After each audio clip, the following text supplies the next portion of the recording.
E convido a todos que abramos a palavra do Senhor em Lucas, capítulo 4. Evangelho de Lucas, o capítulo 4. Evangelho de Lucas, capítulo 4, verso 14 a verso 30. Verso 14 do capítulo 4 de Lucas. A palavra do Senhor diz: Então Jesus, no poder do Espírito, regressou para Galileia, e a sua fama correu por toda a circunvizinhança. E ensinava na sinagoga, sendo glorificado por todos. Indo para Nazaré, onde fora criado, entrou num sábado na sinagoga, segundo o seu costume, e levantou-se para ler. Então lhe deram o livro do profeta Isaías, e abrindo o livro, achou o lugar onde estava escrito: O Espírito do Senhor está sobre mim, pelo que me ungiu para evangelizar os pobres. Enviou-me para proclamar libertação aos cativos e restauração da vista aos cegos, para pôr em liberdade os oprimidos e apregoar o ano aceitável do Senhor. Tendo fechado o livro, devolveu ao assistente e sentou-se, e todos na sinagoga tinham os olhos fitos nele. Então passou Jesus a dizer-lhes: Hoje se cumpriu a escritura que acabais de ouvir. Todos lhe davam um testemunho e se maravilhavam das palavras de graça que lhes saíam dos lábios e perguntavam: Não é este o filho de José? Disse-lhe Jesus: Sem dúvida citar-me-eis este provérbio: Médico, cura-te a ti mesmo. Tudo o que ouvimos ter se dado em Cafarnaum, faze-o também aqui na tua terra. E prosseguiu: De fato vos afirmo que nenhum profeta é bem recebido na sua própria terra. Na verdade vos digo que muitas viúvas havia em Israel no tempo de Elias, quando o céu se fechou por 3 anos e 6 meses, reinando grande fome em toda a terra, e a nenhuma delas foi Elias enviado, senão a uma viúva de Sarepta de Sidom. Havia também muitos leprosos em Israel nos dias do profeta Eliseu, e nenhum deles foi purificado, senão Naamã, o sírio. Todos na sinagoga, ouvindo estas coisas, se encheram de ira, e levantando-se, expulsaram-no da cidade, e o levaram até o cimo do monte sobre o qual estava edificada, para de lá o precipitarem abaixo. Jesus, porém, passando por entre eles, retirou-se. Vamos orar. Bondoso Deus, Pai de toda a eternidade e de cada um de nós, nós lemos a Tua palavra e pedimos que a palavra do Senhor, ao ser explicada e aplicada à mente e ao coração do Seu povo, produza os frutos que o Senhor designou para cada um nessa noite. Rogamos que a luz do Teu Espírito, que dissipa toda treva, esteja sobre nós, para que não somente entendamos a palavra do Senhor, mas aguardemos o nosso coração para obedecer-te em tudo que ela nos ordenar. Também, Senhor Deus, queremos adorar o Teu nome por Jesus Cristo, nosso Salvador, e comemorar o Seu Natal na Tua presença, sempre agradecendo a Ti por obra tão maravilhosa e por salvação tão grandiosa realizada por Ele a nosso favor. Bendito Deus, recebe a nossa adoração e fala a nós segundo a Tua palavra. Oramos em nome de Jesus. Amém. Meus irmãos, o Evangelho de Lucas nos apresenta o seu propósito logo nas primeiras linhas do capítulo 1. Ele escreve desde o início que o seu propósito é convencer os seus leitores da exatidão da história do Evangelho de Jesus Cristo, desde o seu nascimento até a sua crucificação, ressurreição e ascensão ao céu, até a vinda do seu Espírito e assim o decorrer de toda a história da igreja. Ele diz no versículo de número 3, no versículo de número 4 do seu primeiro capítulo, que ele fez uma acurada investigação nos papéis, nos lugares aonde os fatos aconteceram, conversando com pessoas que ali moravam e que presenciaram todos os episódios da história do Senhor Jesus Cristo. Certamente Lucas fez uma visita a Maria e perguntou para ela a respeito de como foi que ela ficou sabendo que estaria grávida. e de que estava grávida, de como foi o seu relacionamento com José e toda a história do Evangelho. Assim Lucas pesquisou e ele escreveu para nós. Precisamos entender que Lucas não era um dos 12. Lucas não era daqueles apóstolos que estivera com Jesus desde o princípio. Diferentemente, Lucas era como nós, um gentio que conheceu o Evangelho através da pregação do mesmo e fora discípulo e acompanhante do apóstolo Paulo em suas viagens missionárias. De modo que, quando Lucas faz essa investigação e ele troca ideias com o apóstolo Paulo, ele apresenta com toda a exatidão o evangelho no qual ele creu sem estar lá para ver. E nós nos lembramos da palavra que o Senhor Jesus havia dito a Tomé, de que mais bem-aventurados eram aqueles que não haviam visto nada do que eles tinham visto, e mesmo assim creram na palavra do Senhor Jesus Cristo. Embora o Evangelho de Lucas seja endereçado a um homem chamado Teófilo, possivelmente um novo convertido, alguém que Lucas estava pregando o Evangelho a ele, a fim de que ele pudesse conhecer com certeza e também com segurança as verdades verdadeiras a respeito do Evangelho de Jesus, da sua vida, da sua obra e da salvação que Jesus Cristo veio realizar em favor do seu povo, em favor de cada um de nós. E Lucas escreve o seu evangelho então a gentios, pessoas que não estavam acostumadas com as tradições judaicas e nem com a lei judaica do Antigo Testamento, mas que vieram de fora e que foram conhecendo o evangelho à medida em que ele ia se espalhando através das missões cristãs pelo mundo afora. E é importante observarmos que quando Lucas escreve, ele escreve para o contexto da sua época, mostrando que o Evangelho se aplica a cada necessidade e a cada pessoa que dele ouvir. Os hindus, por exemplo, eles adoravam a emblemas de força física. Os romanos adoravam o seu imperador. Os egípcios adoravam a criaturas, a animais e a elementos da criação, enquanto que os gregos da época de Lucas adoravam o seu próprio corpo, a sua aparência física e a beleza estética do homem e da sua humanidade. Lucas, escrevendo a este último grupo, ele mostra que a encarnação de Jesus é perfeita. E que na sua perfeição, ela é apropriada e suficiente para levar todo homem e qualquer homem ao conhecimento do verdadeiro Deus. Que ao contrário do que os gregos diziam, que embora o corpo fosse perfeito, ele era apenas uma casca para abrigar uma alma.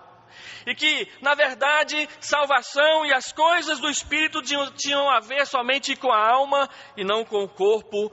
E Lucas diz não. Deus não veio salvar somente uma alma presa dentro de uma casca. Deus veio salvar o homem inteiro, o homem todo. E Ele faz isso exatamente na encarnação do seu Filho Jesus. Deus não nos despreza em nada.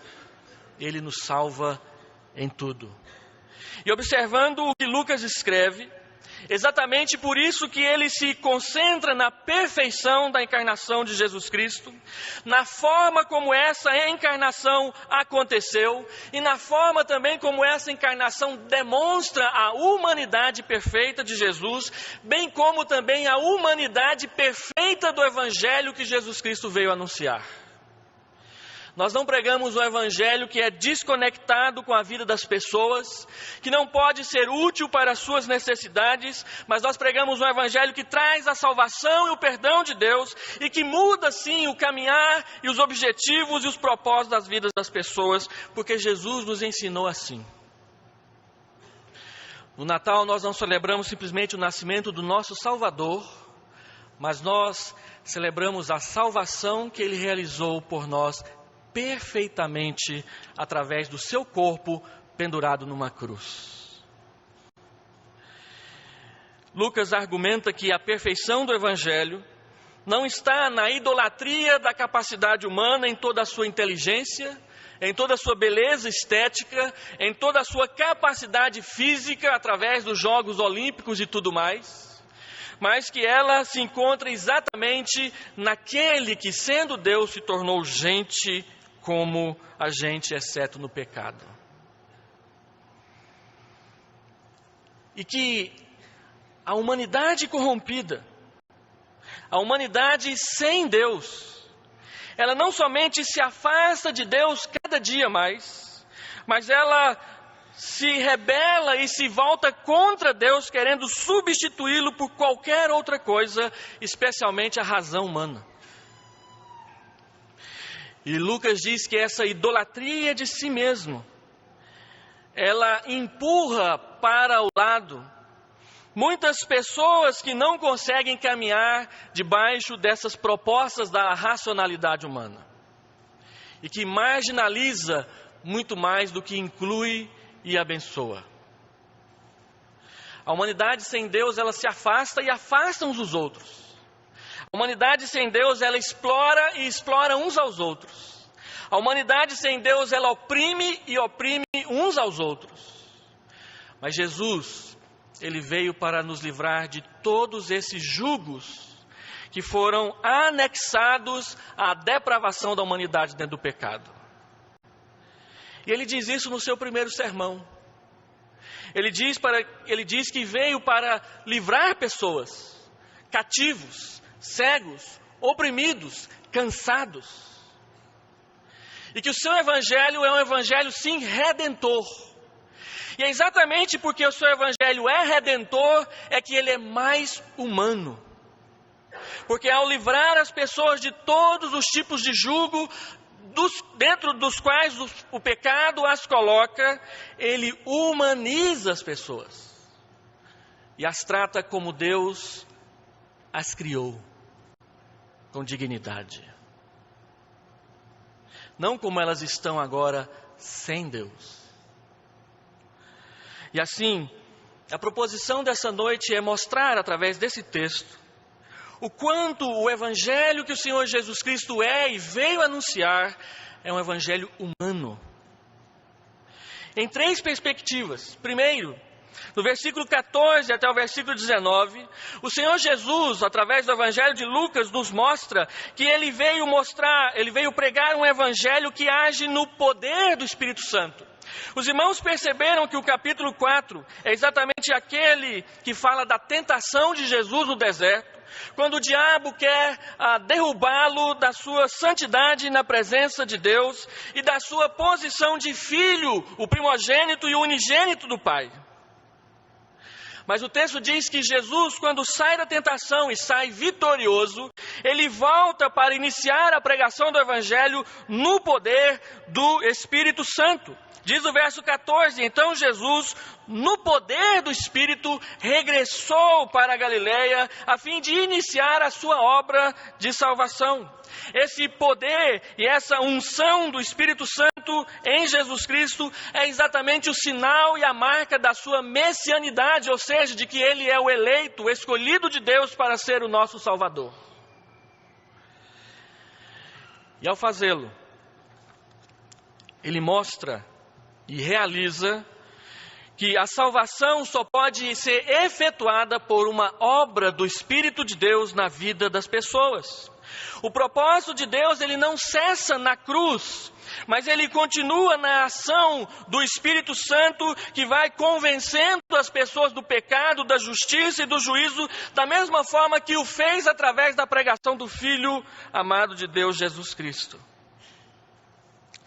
E Lucas nos mostra que a ação do Espírito Santo esteve e está agindo na salvação das pessoas desde o princípio.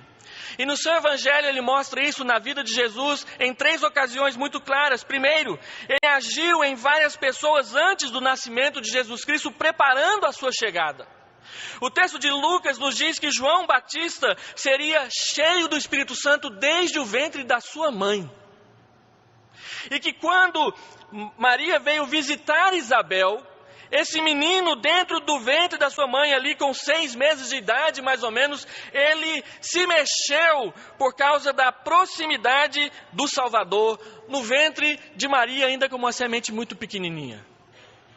O que levou Isabel a falar a respeito de ela ser uma mulher bendita entre todas as outras. Também os irmãos vão se lembrar que no Evangelho de Lucas, Zacarias e Isabel ficaram cheios do Espírito Santo quando seu filho nasceu e quando Deus também anunciou a vinda dele em capítulo 1, verso 15, versículo 41, versículo 67. Também foi o Espírito Santo quem conduziu Simeão ao templo quando Jesus estava ali para ser circuncidado. Naquele exato momento o Espírito Santo diz: vá ao templo. E Simeão então diz: agora eu posso morrer em paz, porque eu vi a salvação do nosso Deus.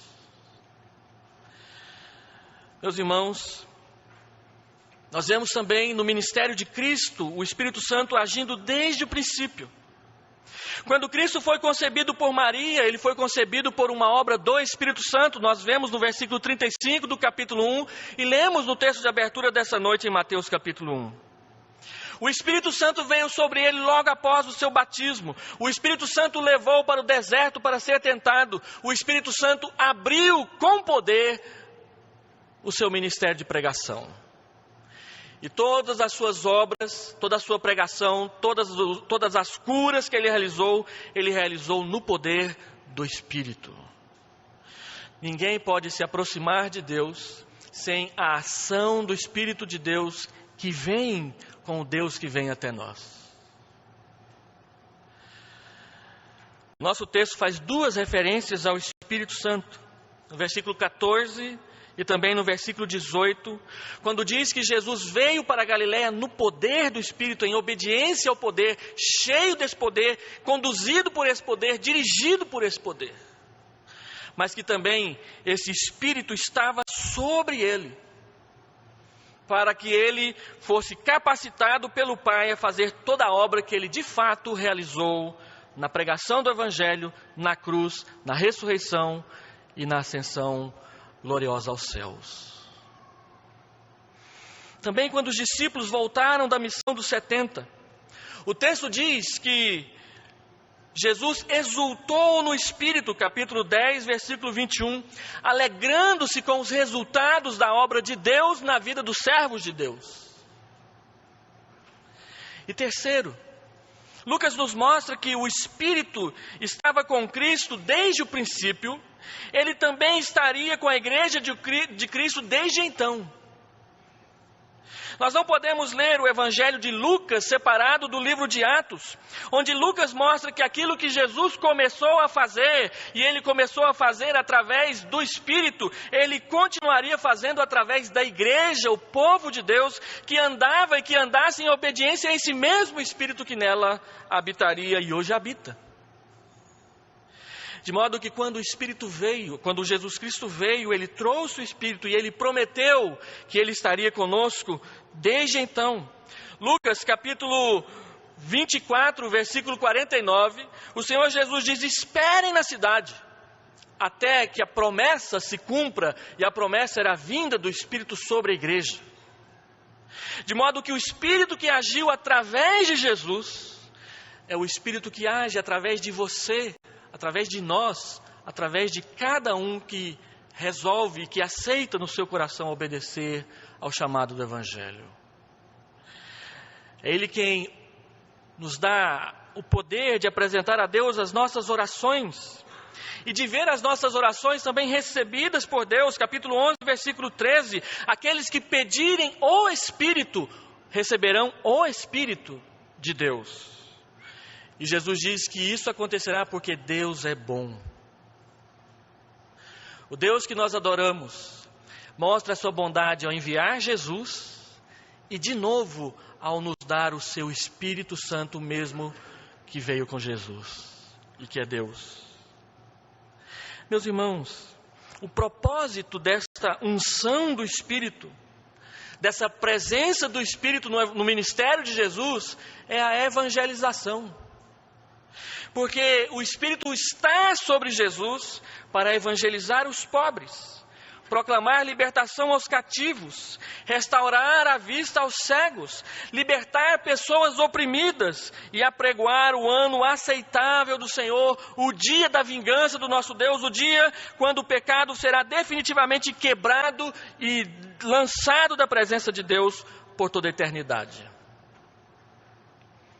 Foi isso que Jesus veio fazer, e Ele o fez mediante o Espírito.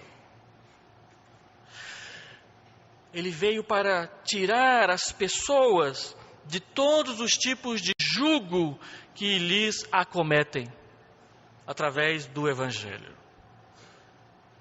Segundo, a humanidade do Evangelho de Jesus é vista também no fato de que esse Evangelho é uma promessa, é uma bênção de Deus para hoje.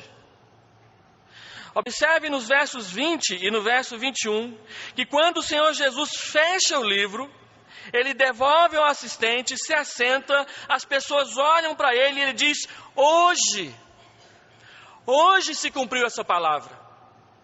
Eles estavam diante do cumprimento da profecia de que Deus lhe mandaria um profeta como Moisés. Eles estavam diante do cumprimento da profecia da chegada do Rei dos Reis e Senhor dos Senhores. Eles estavam diante do cumprimento da profecia dos 4 cânticos do servo Isaías, aquele que veio para libertar, aquele que veio para restaurar, mas aquele que também veio oferecer um sacrifício a Deus aceitável pelos pecados dos homens. E conforme Isaías 53, que tendo visto o fruto do penoso trabalho da sua alma, ficou satisfeito porque conseguiu fazer o que Deus mandou ele fazer. De modo que a salvação que Deus ofereceu para você e para mim é uma salvação perfeita, inquebrável, inviolável e indestrutível. Que custou a dor do nosso Salvador, mas que ao final Ele sorriu, porque aquilo lhe trouxe satisfação. E a satisfação é que o preço estava pago. E agora Ele reuniria os seus e os traria de volta para Deus. De modo que Ele pode dizer no Evangelho de João capítulo 6, que aquele que Ele chamar, esse virá. Assim como Ele fez com você e fez comigo. Eu dizia: jamais serei um desses. E poucos dias depois eu estava entre eles. Conheci pessoas que falavam mal do Evangelho. Eu conheci no meu primeiro ministério em Abadiânia um senhor que blasfemava, xingava e fazia tudo isso bêbado. O pastor da igreja ia à sua casa convidá-lo insistentemente para ouvir a pregação do Evangelho, e ele praguejava, ele dizia palavrões, ele jogava pedra no pastor, jogava pedra na Kombi do pastor, maldizia a Deus. Mas um dia, num domingo como este, o pastor o convidou de novo, e ele disse que tentou dizer não e não conseguiu. E ele começou o dia não crendo em Jesus e adormeceu salvo pela graça. Nunca mais bebeu e se tornou um grande servo de Deus naquela cidade. Meus irmãos, o Evangelho é para hoje. Jesus disse que agora que Ele chegou, a promessa se cumpriu e a salvação está sendo realizada.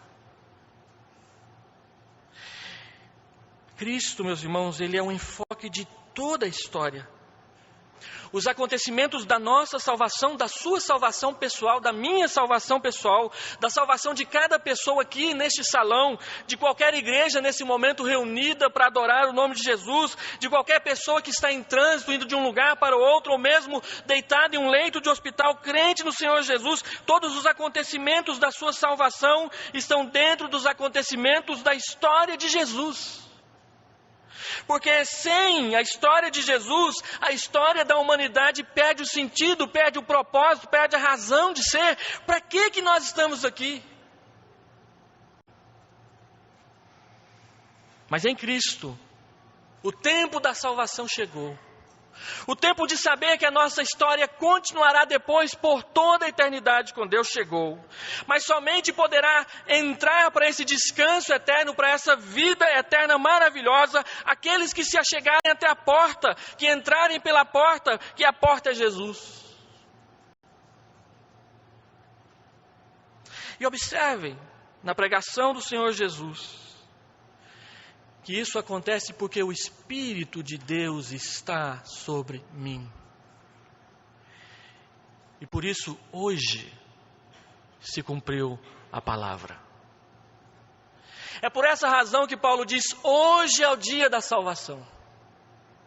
Hoje é o dia de você se encontrar com Deus. Hoje é o dia de você receber a Cristo. Hoje é o dia de você conhecer a história do seu Salvador e não rejeitá-la mais. Porque Ele veio até você hoje. Dizer para você que sua vida só terá propósito e finalidade se você entregar a direção, o volante do seu caminho nas suas mãos. Que o que Ele tem preparado para você na eternidade é muito, mas muito melhor do que tudo que você tem vivido aqui até hoje. Quem foi ao cinema assistir a viagem do Peregrino da Alvorada e que conhece o Evangelho se encanta de ficar maravilhado quando aquele ratinho hip-chip entra num barquinho e rema com força para atravessar a grande onda que o levará para a terra de Aslan.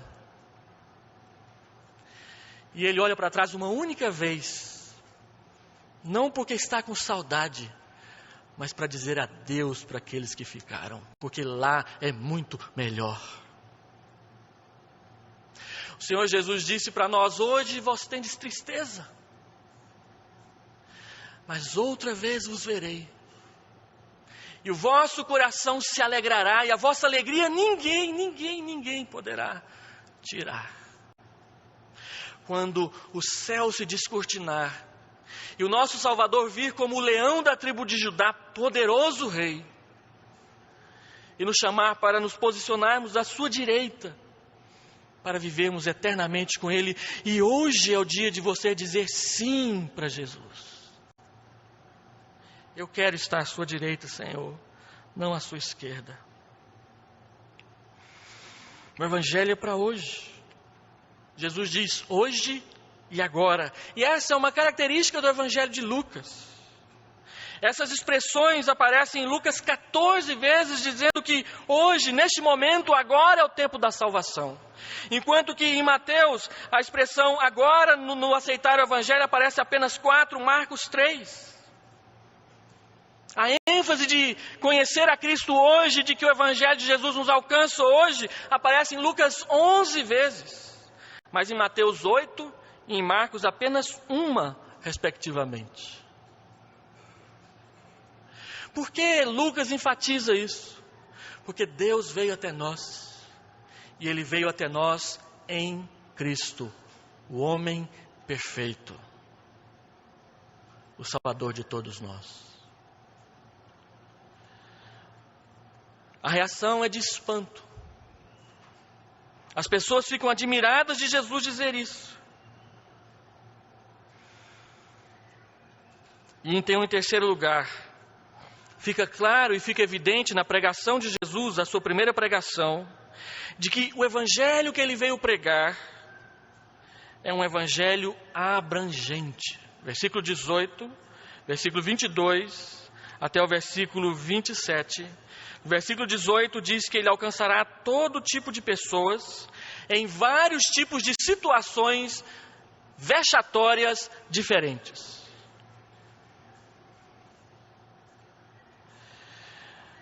E Ele enviará a essas pessoas a sua graça. E é interessante observar que quando as pessoas se espantam e a sua reação é de rejeição a Jesus, Ele traz duas ilustrações do Antigo Testamento para mostrar-lhes que isso não depende deles, mas depende exatamente de a quem Deus envia a sua graça. Haviam muitas viúvas no tempo de Elias, quando parou de chover por 3 anos e 6 meses. Elas elas tinham necessidades, elas passavam fome e elas eram israelitas. Mas a graça por meio de Elias foi a viúva de Sarepta, uma mulher idólatra e pagã que conheceu o evangelho ao hospedar um profeta de Deus. Na época de Eliseu, logo depois, quando Eliseu recebe a visita de Naamã, quantos leprosos não haviam em Israel na época de Eliseu?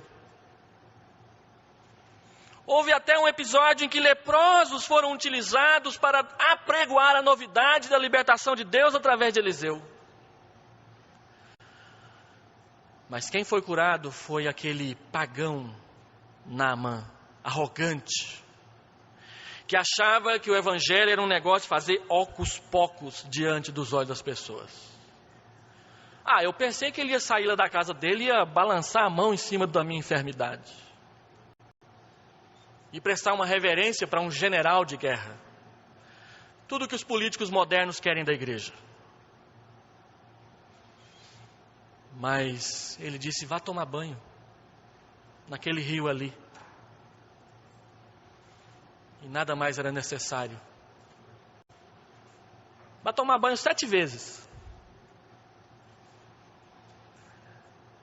O evangelho é tão simples e tão fácil que nós duvidamos do seu poder.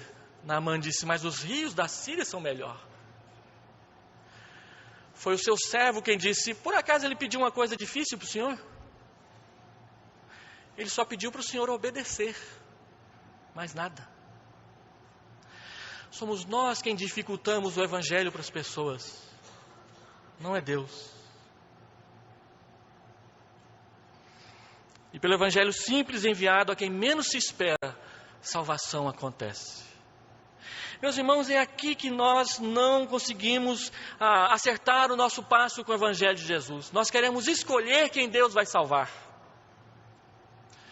Não queremos ser instrumentos de Deus para que Deus revele a sua escolha através de nós. Nós queremos fazer igual Samuel diante dos filhos de Jessé. Esse é bonito, esse é forte, aquele lá tem olho verde. Mas era aquele que estava lá no meio das ovelhas, ruivo, pequeno, embora vistoso, que Deus tinha escolhido. E aí nós queremos dizer para as pessoas quem pode e quem não pode vir na nossa igreja para cultuar a Deus junto com a gente. E ficamos escandalizados com tantas coisas que são faladas a respeito de nós lá fora e que acabam sendo verdade porque fazemos aquilo mesmo. Mas Jesus não fez assim.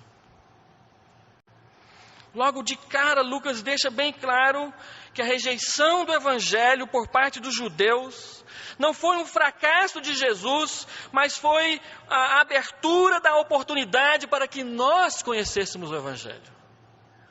Todos aqueles que os judeus não queriam com eles, os gentios, que eles agradeciam a Deus todo dia de manhã por não terem nascido nessa posição e nessa situação. Mas Deus diz, os gentios também conhecerão o evangelho. Já era assim no Antigo Testamento, na época de Elias, de Eliseu, de Jonas. E continuará sendo assim por todo o período da pregação do evangelho.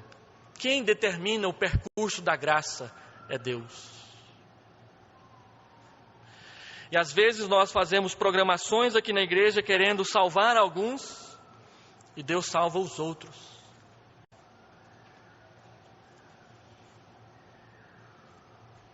Quem imaginava que o seu Valdemar, pedreiro que estava reformando o templo de Ubiataba, ia crer no evangelho só por trabalhar lá dentro? Todo mundo dizia, pastor, eu não aceito evangelho não. Por que o senhor está contratando esse homem para trabalhar aqui? Era o melhor pedreiro da cidade.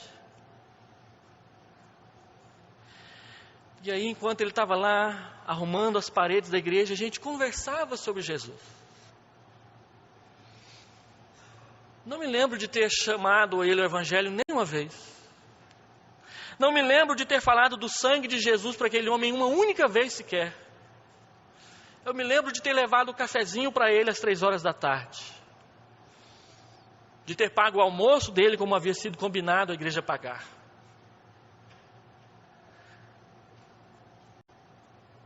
E depois, quando terminou a reforma, aquele homem não parou mais de vir à igreja. Ele começou a adorar Jesus junto com a gente. Uma outra igreja que eu pastoreei, Deus salvou, por sua graça, uma mulher que era médium do baixo espiritismo, que fazia sopão para as pessoas carentes da cidade e que era muito querida naquela cidade. Ela se converteu, o marido se converteu, o filho se converteu, e aí seus amigos e conhecidos começaram a se converter e vir para a igreja também. E eu me lembro com vergonha, o dia que uma senhora da igreja chegou para nós, na porta do templo, e disse: pastor, nossa igreja está ficando ruim. Falei: como assim, irmão? Por que nossa igreja está ficando ruim? Está cheio de espírito dentro da nossa igreja, pastor. E onde é que Deus quer esses espíritas? Onde Deus quer os homossexuais? Os gays? Onde Deus quer as prostitutas e os políticos corruptos? E os pastores de mau caráter?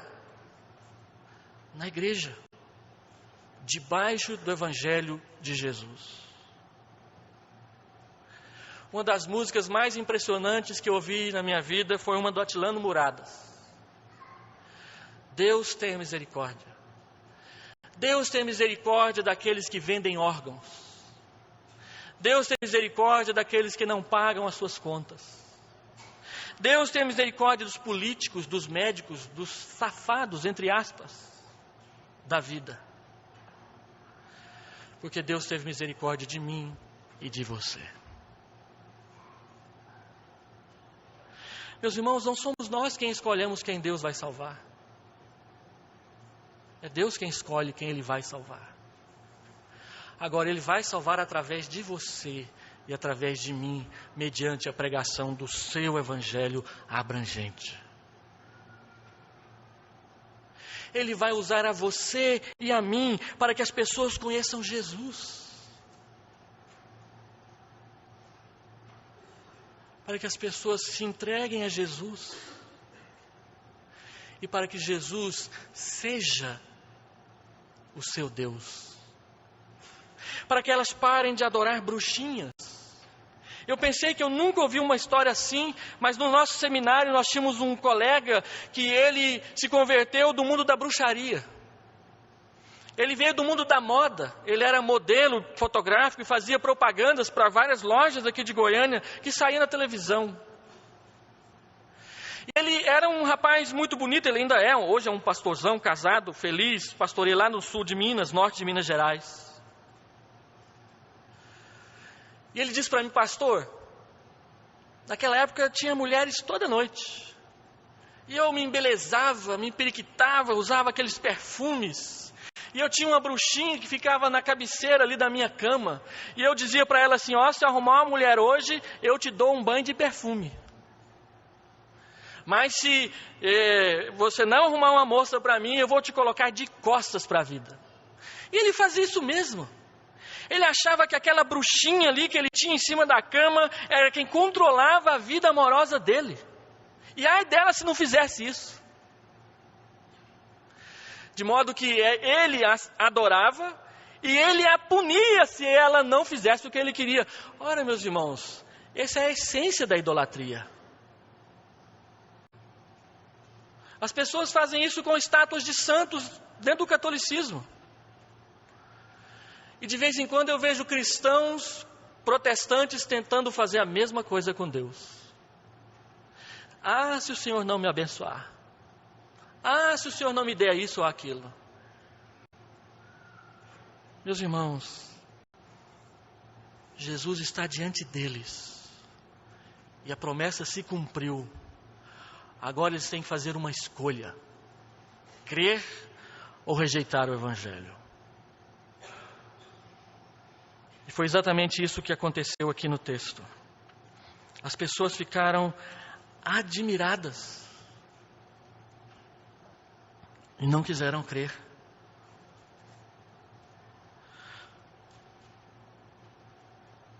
Mas Lucas mostra para nós que, embora essas pessoas aqui não quiseram crer,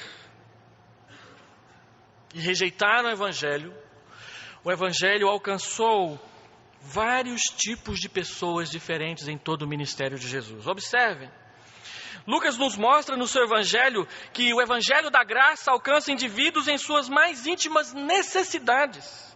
Ele alcançou um casal de idosos, Isabel e Zacarias, que nunca tinham sido pais e na velhice abraçaram um bebê, um profeta. Esse evangelho alcançou aquele homem, Zaqueu, que vivia na solidão que a sua profissão lhe proporcionou. Endinheirado, mas rejeitado pelas pessoas, porque era considerado traidor da nação, sendo um publicano cobrador de impostos e certamente alguém que abusava dos juros. Mas Jesus disse: hoje eu vou à sua casa. E quando Jesus foi à casa daquele homem, ele entregou-se a Cristo. Ele visitou a casa de Marta e Maria, se tornou amicíssimos delas duas e de seu irmão Lázaro. Ele recebeu no Evangelho uma mulher de situação e vida moral duvidosa, mas que veio, lavou seus pés com um perfume e enxugou com seus cabelos aos prantos. E ele disse: onde for pregar o Evangelho, a história dessa mulher será contada. E a mandou para casa, perdoada e salva. O Evangelho alcança grupos de pessoas normalmente marginalizados. O Evangelho alcança mulheres. Tem gente que diz que nós somos machistas, mas o que a Bíblia mostra da ação de Jesus a favor das mulheres é algo tremendo e novidade na época dele. E até hoje é. Porque toda essa proclamação da libertação feminista das mulheres tem produzido na vida delas uma escravidão pior do que acontecia anteriormente. O Evangelho que muda a vida de Maria, uma moça solteira lá do interior da Galileia. Marta e Maria, Maria Madalena, Susana, Joana. Mulheres que acompanhavam Jesus por onde ele ia. Publicanos e pecadores faziam parte daqueles que se assentavam diante de Jesus para conhecer a sua graça. O Evangelho alcança grupos de pessoas desclassificadas por causa do seu comportamento notoriamente mau. O Evangelho alcança Zaqueu, que é um marginal, um publicano, cobrador, enganador das pessoas. O Evangelho alcança um ladrão que está sendo crucificado ao lado de Jesus. E que agora mesmo, porque ele reconheceu a Cristo, está do seu lado. A palavra disse que quando ele foi colocado ali junto com Jesus, ele blasfemava o nome de Jesus junto com seu companheiro. Mas no final, ele pede: lembra-te de mim quando entrares no teu reino. O Evangelho alcança aquele publicano que entra no templo, mas fica lá atrás, batendo constantemente a mão no seu peito, dizendo: Senhor, sê propício a mim, pecador. E a Bíblia diz que ele voltou para casa justificado, perdoado dos seus pecados. Mas nós queremos só os bons, porque nós achamos que nós somos bons. O Evangelho busca aqueles que nós mesmos rejeitamos. E aí nós ficamos na dúvida, perguntando: quando é que eu vou ser usado? Sempre que o seu coração for do Evangelho. Sempre que o seu coração for de Jesus. Sempre que a sua vontade estiver submissa à vontade do Pai. Sempre que o seu amor estiver direcionado em direção ao Salvador. Sempre que a sua adoração for única e exclusiva de Deus. E não do dinheiro, e não das coisas, e não do seu próprio corpo e dos seus desejos. Meus irmãos, o Evangelho vai se espalhar, e ele vai se espalhar através de nós. E as pessoas ouviram Jesus e elas se questionaram: o que é que nós temos diante de nós? E ficaram espantadas e ficaram maravilhadas. E o texto diz no versículo 22, no versículo 28, no versículo 30, que eles se maravilharam da palavra de Jesus e o rejeitaram. ao ponto de querer conduzi-lo lá na beira do precipício e jogar o Salvador de lá mesmo antes da cruz. Mas Deus não deixou. Sabe por quê? Porque hoje é o dia da salvação. E Jesus veio para cumprir a vontade de Deus e Ele a cumpriu na cruz. Lá diz o Evangelho de Mateus, Ele inclinou a sua cabeça e realizou a nossa salvação. É tão interessante quando nós vemos nos filmes, Jesus diz, Deus meu, por que me desamparaste? Plof, cai a cabeça para o lado. Mas quando você lê na Bíblia, diz que ele diz isso, dá um grito e ele inclina a cabeça, entregando-se voluntariamente à morte. Não foi a morte que derrotou Jesus, ele se entregou a ela. Sabe por que ele fez isso? Porque ele havia dito que ele tinha o poder para reaver a sua vida de volta. E foi assim que aconteceu. Ele ressurgiu ao terceiro dia. E agora ele sai buscando as suas ovelhas, chamando cada uma delas pelo seu nome: José, Manuel, Joaquim, Maria, Stephanie, seja lá qual for. E ele só diz: vem hoje, agora, a mim. E eu vou tirar o jugo que te oprime e que te afasta de mim. Meus irmãos, eles rejeitaram a Cristo. E você? Vamos orar?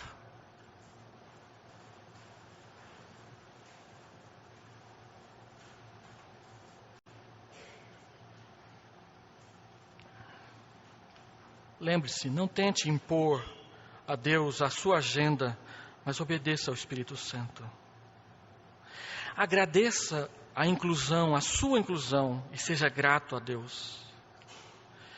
Deixe-se tomar pela direção de Deus, nessa solene urgência da pregação do Evangelho, e hoje compartilhe o Evangelho com a sua família, com a sua casa e com os outros.